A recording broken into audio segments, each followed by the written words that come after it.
আপনার কাছে জানতে চাইবো, আপনি কংগ্রেসের সমর্থক ছিলেন এবং কংগ্রেসের বিভিন্ন নেতৃবৃন্দর সঙ্গেও আপনার যোগাযোগ আমরা দেখতে পাই। তো সেইখানে দাঁড়িয়ে আজকে আপনি যে মানুষটার পাশে রয়েছেন তিনি অন্যতম কেউ নন, প্রদীপ ভট্টাচার্য। সেইখানে দাঁড়িয়ে রাজনীতির আঙিনা থেকে আপনি কি বার্তা মূলত এই তাৎপর্যপূর্ণ বিশ্লেষণে যেতে চাইছেন?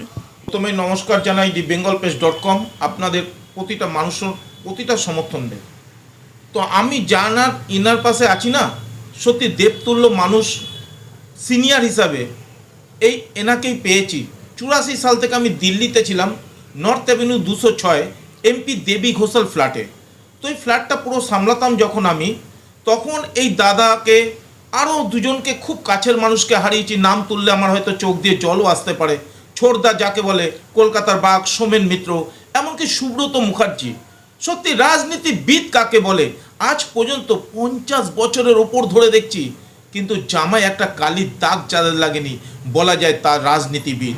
কিন্তু আজকে জানি না কি যুগের হাওয়া, সত্যযুগ কলিযুগ আমি আজ পর্যন্ত জানি না, বিদ্যা আমার অতটা নেই দাদাদের মতো। তবে আজকে যে রাজনীতির আঙিনায় দেখতে পাচ্ছি যেসব নেতা নেতৃবৃন্দদের, আমার যেন কোথায় একটা বুকে পাথর চাপা দিয়ে এইসব মানুষদের সামনে আসলে আলগা হয়ে যায়। তাও আবার বলছি, দ্বিতীয়বার রিপিট করে বলছি, হারিয়েছি সুব্রতদাকে, হারিয়েছি ছোটদাকে। এক কথাতে আমাকে ছোট কুণ্ডু বললে এক কথাতে চিনত। আর বর্তমান যিনি মুখ্যমন্ত্রী, উনিও নর্থ অ্যাভিনিউ ক্যান্টিনের পাশেই ছিলেন। তার পুরনো লোক রতনদা টাইপিস্ট করেন, আমার সঙ্গে সবারই আলাপ আছে। তানার সঙ্গেও কিন্তু অটো করে এক সময় ঘুরেছি। এবিএ গনি খান চৌধুরী বরকত সাহেব, যিনি বীজপুরের বুকে 3600 প্যানেল যখন করেছিলেন, সেই এক্সটেনশান এই আমি বান্দা দাদাদের সবাইকে নিয়ে সহযোগিতা, সেই ছোটদার বরকত সাহেবকে নিয়ে যে 3600 প্যানেল করেছিল, মাধবরাজ সিন্ধিয়াকে দিয়ে এক্সটেনশান করেছি তার রাজ সাক্ষী হিসাবে। আমি দাদাকে শতকোটি প্রণাম জানাই।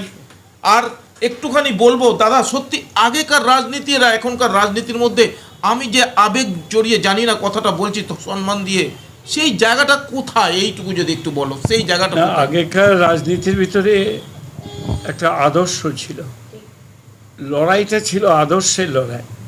এখনকার লড়াইটা হচ্ছে কে কতখানি টাকা তছরূপ করতে পারবে, লুটপাট করতে পারবে, ছিনতাই করতে পারবে, নিজেরটা নিজেকে গুছিয়ে নিতে পারবে, তার লড়াই, অর্থাৎ নিজের জন্য লড়াই। আর আগেকার লড়াই ছিল সাধারণ মানুষের জন্য লড়াই। তফাৎটা এইখানে।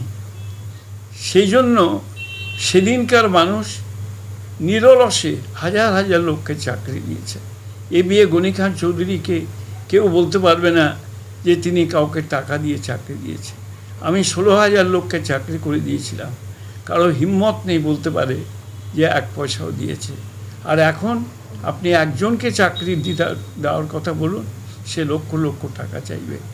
এই যে লক্ষ লক্ষ টাকা দিয়ে চাকরি বিক্রি করার কুৎসিত প্রবণতা, ঘৃণ্য প্রবণতা, এইটা রাজনীতিকে কলঙ্কিত করেছে এবং সেই রাজনীতির স্রোতে আজকে তরুণ প্রজন্মের একটা অংশ গা ভাসিয়ে দিয়েছে।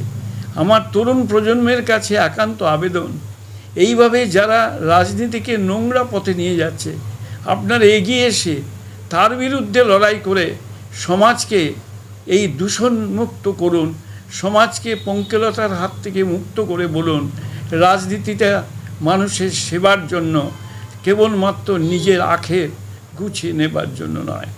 এই শপথ নিয়ে যদি লড়াইয়ের যুদ্ধে নামতে পারেন, তাহলে আগামী প্রজন্ম বেঁচে থাকবে, বাংলার ইতিহাসকে রক্ষা করতে পারবে।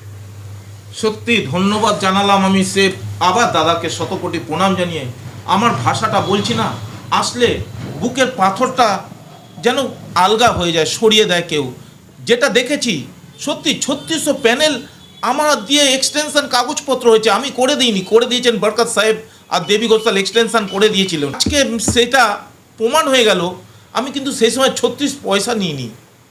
আজকে কিন্তু সেই সত্যি দাদাজি বললেন কথাটা, আজকে যদি পয়সার উৎসবে পিছনে দাঁড়াতাম, আমি কিন্তু বালিশের তলায় তুলোর বদলে আমার মনে হয় টাকা থাকতো। এখনও সেই যত বছর আগের আপনি কথা বলছেন, বর্তমানে আমরা 2026-এ দাঁড়িয়ে, কিন্তু কোথাও একটা অহম বোধ আমরা তো পেলাম না।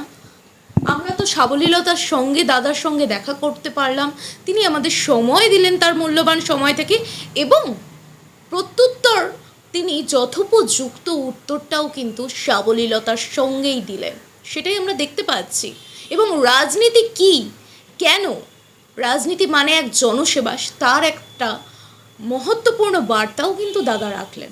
ভালো প্রশ্ন করলেন, এটা আমি বলবো আপনার ভাগ্য ভালো যে সত্যি এরকম ব্যক্তিদের আমরা নাড়াচাড়া করেছিলাম, এনাদের মতো ব্যক্তিদের আশীর্বাদ পেয়েছিলাম, শিক্ষা পেয়েছিলাম। ঠিক ভালো কথা, আশা করি এরকম ব্যক্তিদের যে শিক্ষা, যেমন আমি আগেও বলছি ছোটদাকে হারিয়েছি, সৌমেন মিত্র চলে গেছেন, আমার গুরুদেব দেবী ঘোষাল যার ফ্ল্যাটের আশীর্বাদে নিয়ে ওখানে ছিলাম, আবার ওই ফ্ল্যাট থেকে কিন্তু আমি মমতা ব্যানার্জির হয়েও কাগজপত্র সব কিছু করেছি। এমনকি PM office, Rajiv Gandhi office থেকে যদি প্রধানমন্ত্রী অফিস থেকে ফোন আসতো, সেই ফোনের রিসিভারটা আমার হাতেই থাকতো যে ममता बनर्जी को पालोम एयरपोर्ट में एवं देवी घोषाल को पालोम एयरपोर्ट में 3 बजे खड़ा होने के लिए बोलिएगा। इतना बात हम खुद ये रिसीवर में हमारा पास हुआ, लेकिन देखिए हमारा पास कुछ नहीं है, लेकिन हमारा पास ऐसा तरफ भगवान का तरफ आदमी का आशीर्वाद है। মানুষ কাকে বলে সত্যি এনাদের দেখে শিখলাম।